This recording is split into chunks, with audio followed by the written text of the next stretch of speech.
Kiko Pangilinan and Bam Aquino launched their campaign in the vote-rich province of Cavite. Pangilinan vowed to work on lowering the prices of rice and basic commodities. For Aquino, his advocacy is education reforms and free college admissions. Former Vice President Leni Robredo also showed up and endorsed the tandem and urged voters to bring them back to the Senate.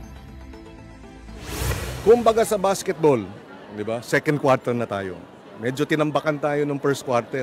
So babawi tayo ng second quarter hanggang sa dulo, may papanalo na natin. No? So this is a continuation of our patuloy ng ating simulain ng gobyernong tapat.